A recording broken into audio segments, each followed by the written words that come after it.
paling cepat tanggap, dan paling diterima warga lokal. Di selatan, dekat garis biru perbatasan, warga sipil mulai merasa aman. Kehadiran prajurit Indonesia membawa kelegaan. Mereka tak berbicara dalam bahasa yang sama, tapi sikap prajurit TNI menjembatani jarak. Anak-anak mulai keluar dari rumah. Beberapa tersenyum melihat baret biru di kepala para penjaga damai dari negeri jauh. Dalam pertemuan tertutup di Tel Aviv, sejumlah jenderal militer Israel merancang skenario.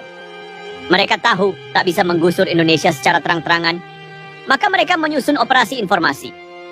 Menyebar narasi ke media internasional bahwa pasukan dari negara non-diplomatik bisa bias, bisa tidak objektif. Nama Indonesia disebut, disindir, didesak untuk ditinjau ulang. Di Jakarta tekanan itu sampai, tapi Presiden Prabowo hanya memberi satu instruksi pada Panglima TNI. Jaga mandat, lindungi warga, jangan satupun pasukan kita mundur hanya karena gertakan. Di balik layar, langkah diplomatik Indonesia bergerak cepat. Menteri Luar Negeri menjalin komunikasi langsung dengan Sekjen PBB, menegaskan komitmen penuh Indonesia terhadap UNIFIL, dan bahwa TNI hanya bekerja di bawah komando PBB, bukan kepentingan siapapun. Laporan-laporan yang masuk dari lapangan justru membungkam propaganda Israel. Dalam 3 minggu pertama, pasukan TNI berhasil meredam 2 potensi bentrok antara penduduk dan kelompok bersenjata. Tanpa tembakan, tanpa kekerasan, tapi dengan keberanian dan ketegasan. Di dunia internasional, dukungan mulai mengalir. Negara-negara di Timur Tengah angkat suara. Mereka memuji Indonesia. Mereka tahu kehadiran Indonesia bukan ancaman, tapi harapan. Harapan bahwa masih ada negara yang datang bukan untuk menguasai, tapi untuk menjaga. Akhir Juli, langit Lebanon berubah muram. Awan hitam bergulung di atas markas UNIFIL, seolah tahu bahwa badai baru saja dimulai.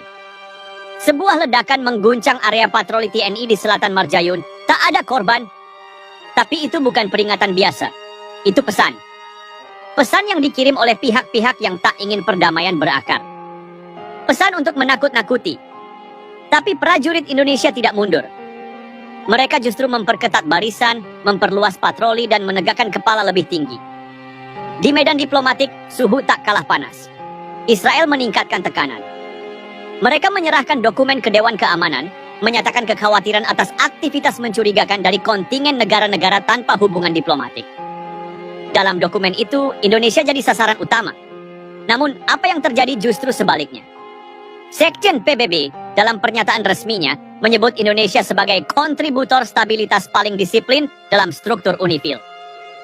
Pernyataan itu membungkam diplomasi bisu Israel, dan dunia mulai melihat narasi sesungguhnya. Bahwa kekuatan sejati bukan diukur dari senjata, tapi dari niat dan tindakan. Sementara itu di lapangan, misi TNI terus berlanjut. Mereka bukan hanya menjaga zona demilitarisasi, mereka mulai membangun kepercayaan. Mereka hadir di sekolah-sekolah, mengobati warga sipil, dan membagikan air bersih.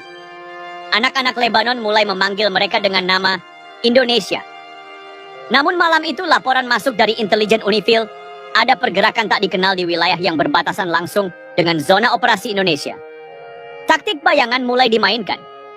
Mereka tak memakai seragam, tapi membawa senjata. Mereka tak berbicara, tapi diam-diam menanam ketakutan.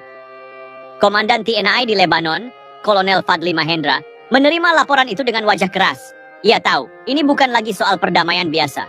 Ini perang senyap. Dan di medan senyap, hanya mereka yang berprinsip yang bisa bertahan.